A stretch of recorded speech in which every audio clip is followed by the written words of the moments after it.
بسم اللہ الرحمن الرحیم۔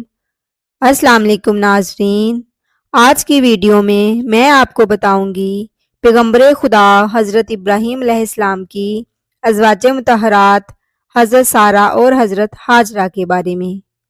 ناظرین، جب نمرود نے حضرت ابراہیم علیہ السلام کو ملک بابل سے نکال دیا تو حضرت ابراہیم علیہ السلام ملک شام کی طرف روانہ ہوئے۔ ان کے ساتھ ان کی بیوی حضرت سارہ اور ان کے بھتیجے حضرت لوط علیہ السلام بھی تھے۔ جب حضرت سارہ کا نکاح حضرت ابراہیم علیہ السلام کے ساتھ ہوا تو حضرت سارہ کافی مالدار تھیں۔ ان کے پاس بہت سی زمینیں اور مویشی تھے۔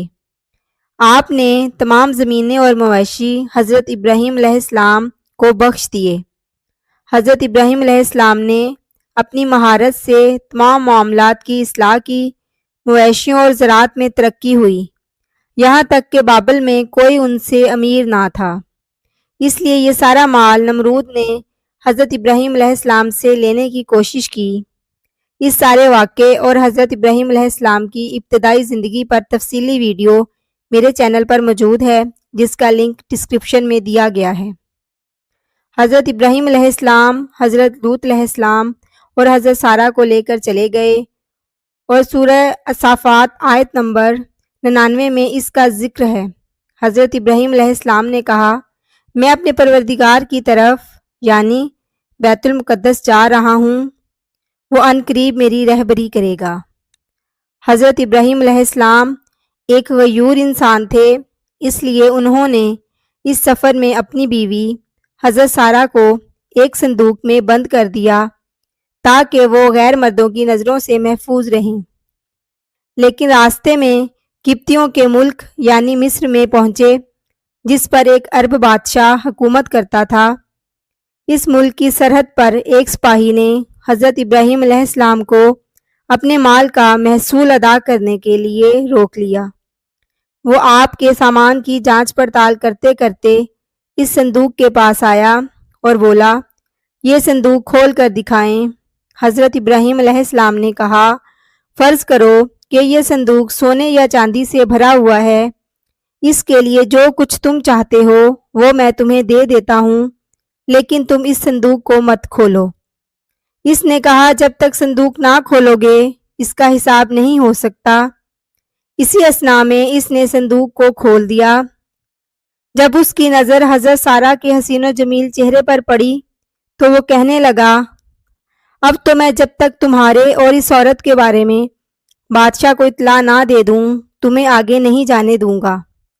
چنانچہ اس نے کسی شخص کو بھیج کر بادشاہ کو اس معاملے سے آگاہ کیا۔ بادشاہ نے چند آدمیوں کو بھیجا کہ صندوق اٹھا کر لے آؤ۔ حضرت ابراہیم علیہ السلام ساتھ چلے اور فرمایا کہ جب تک میرے جسم میں جان باقی ہے میں صندوق سے جدا نہیں ہوں گا۔ جب بادشاہ کو یہ اطلاع دی گئی تو اس نے حکم دیا کہ ابراہیم کو بھی تابوت کے ساتھ آنے کی اجازت دی جائے۔ چنانچہ حضرت ابراہیم علیہ السلام کو اور تابوت اور ان کے تمام سامان کو بادشاہ کے پاس لے جایا گیا۔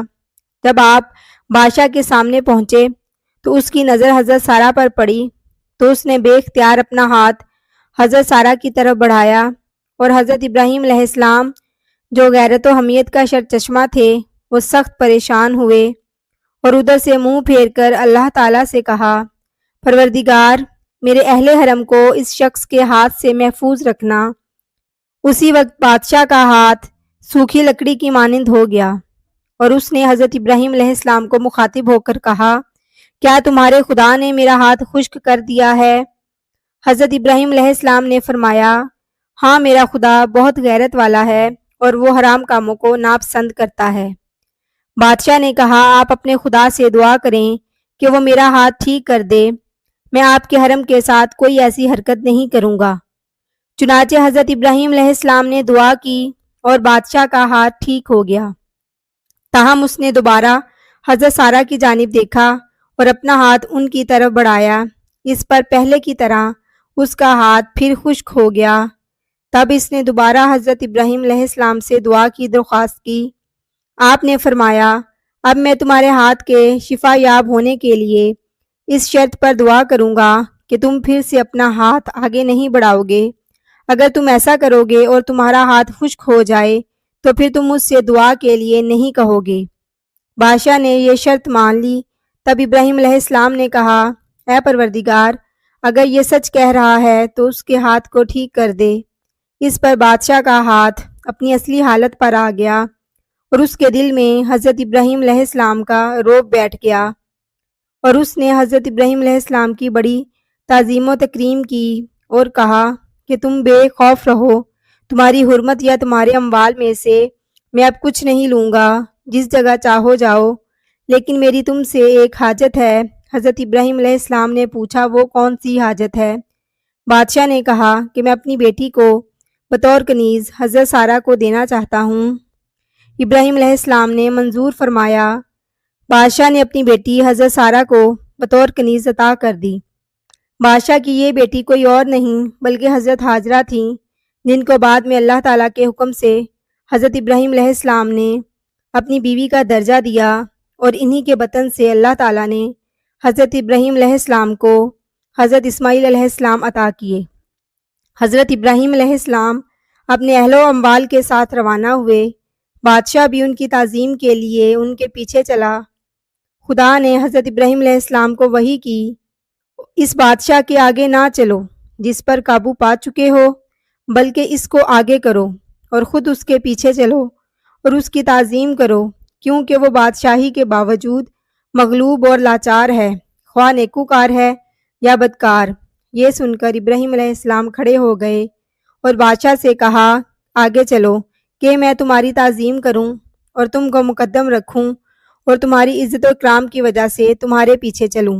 بادشاہ نے پوچھا، کیا ہوا، تمہارے خدا نے ایسی وحی کی ہے؟ ابراہیم علیہ السلام نے کہا، ہاں۔ تو بادشاہ نے کہا کہ میں گواہی دیتا ہوں کہ تمہارا خدا صاحب جلال، بردبار اور کریم ہے، اور تم نے اپنے دین کی طرف مجھے راغب کر لیا ہے۔ پھر بادشاہ نے حضرت ابراہیم علیہ السلام کو رخصت کیا اور آپ روانہ ہو گئے۔ اس ملک سے نکل کر حضرت ابراہیم علیہ السلام ملک شام پہنچ کر ایسی جگہ پر ٹھہرے جو فلسطین اور شام سے آنے جانے والوں کا راستہ تھا۔ اس راستے پر اللہ کے نیک بندوں نے رہنا شروع کر دیا۔ میں امید کرتی ہوں کہ میری آج کی ویڈیو آپ کو پسند آئی ہوگی۔ میری آپ سے درخواست ہے کہ ویڈیو کو لائک ضرور کریں اور دوسروں کے ساتھ بھی شیئر کریں تاکہ میری حوصلہ افزائی ہو۔ شکریہ۔